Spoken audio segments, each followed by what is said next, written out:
Hello, this is John from kevolveprogramming.com, and this is a tutorial on a basic kind of Hello World JSP Java servlet page in Java. So in the last tutorial we created this basic Hello World Java servlet, and the servlet outputs HTML directly, and if I run that, let's just run it, it outputs this HTML. And actually, if you do view source in your browser or here, you can see the HTML that it's outputting, and that's just coming from here. Now you'll probably think when you do this, surely it can't be normal to spit out HTML directly from Java, and indeed it isn't. What you normally do is you put your HTML in a JSP file, a Java servlet page, and we're going to look at that in this tutorial. And the structure of these tutorials is going to be that I'm going to try to show you the most important things first. So we're going to look at servlets a lot more later on, but here I'm going to show you a really crucial piece of the stuff that you'll need to know, how to create a basic JSP page. Now I've got this project set up from the last tutorial, and you'll notice there's this web content directory. And the web content directory is where you normally put your web content. So as an example, I'm going to right click on this web content folder, and make sure you do click the correct folder. And I'm going to go to new, and I'm just going to create a new HTML file here, and let's call that hello world.html. So I'll click next, and you can select what particular kind of HTML you want here, and there's a sort of preview here. Let's just click finish here, and look at that, so it's here. And if you're not too familiar with HTML, as I say, this course is going to be a bit like being dropped into the deep end, but it's made up of tags, and these are closing tags like this with a slash, and this is an opening tag, and you see you've got HTML tags, and there's a head area here containing a title. So let's give this a title, hello world, and here's the body tag where your content normally goes. So I'm just going to type in here hello world from an HTML page, and now if I just click run there and save it, then we can go to that page in this built-in browser in Eclipse, and we just see this text. Now a JSP is a HTML page, but you can embed Java in it. So I'm going to right click the web content folder, and I'm going to go to new JSP, and let's just call this hello world.jsp, and click next, and you can select the exact kind of HTML style you want again. So it's just like creating an HTML page, and you can see it looks basically just like the HTML page as well, except that you've got this special thing up here. Now this page will actually be compiled into a servlet by your application server engine. So Tomcat in this case is going to compile this page into a servlet before running it. And you can type normal HTML here, so I could say hello world JSP, hello world Java servlet page, and I could run that already, and it's going to do exactly what you expect. And you can put all the kind of normal HTML markup, which I won't go into much in this page. But what you can also do is you can embed Java in this page. So if you want to output stuff on the page, your Java is going to go between tags that look like this. They start with a angle bracket like that, then they have a percent sign, and you can see that Eclipse has already put in this closing percent angle bracket, and I'm just going to move that down a bit so I've got a bit more space. And if you want to output some stuff from your Java directly, you can type an equals sign here, and now I can type something in Java which will be output on my page.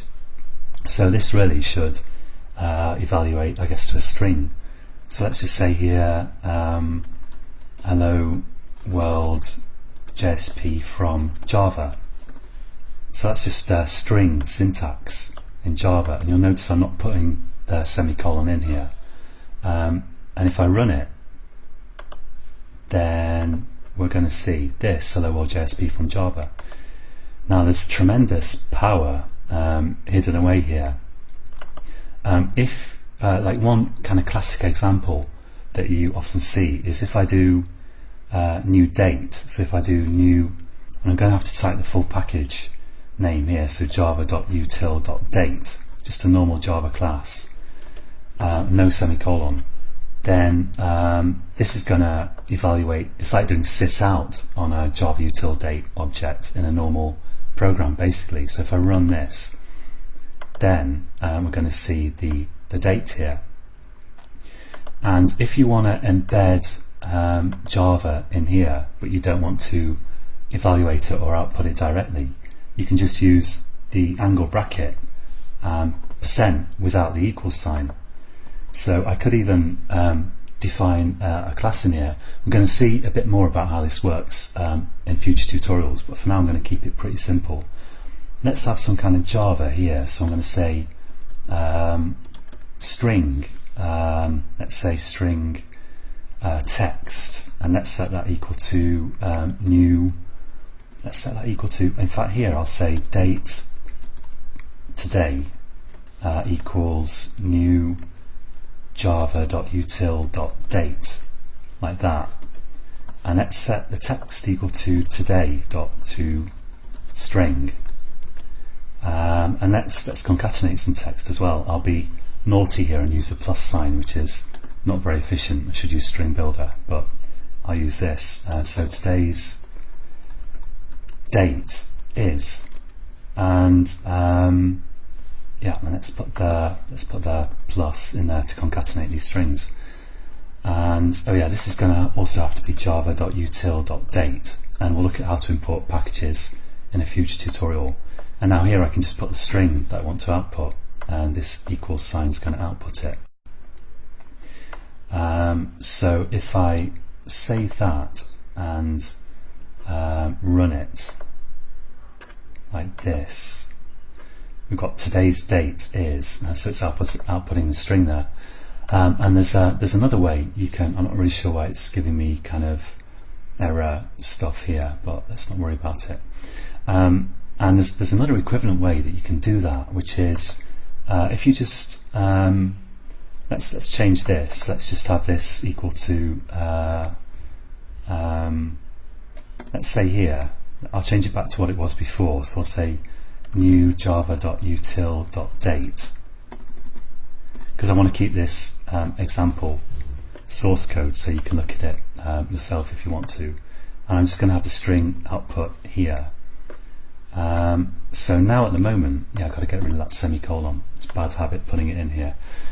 So now at the moment, it's not going to display text, but it's just going to display the date as we saw a little bit earlier. But I want to show you an equivalent way of outputting stuff, because if I go here into the actual Java bit, the scriptlet section, and do control space, you can see there are a load of predefined variables that you can make use of in your page. And in particular, we've got an out variable that is one of these print writer, or JSP writer in this case, things that we saw in the last tutorial in the servlet. So I can say here out.print ln, and I can output in there my text. So now this is going to output the text, which is today's date is. We don't need that anymore. And then we're going to output the date down here separately. So if I run that now, today's date is such and such. So you can see that these different Java sections are kind of aware of each other, and they compile into like a contiguous block of code. So that's it for this tutorial. Join me again next time when we'll be looking at more interesting servlet and JSP related stuff. And until next time, happy coding.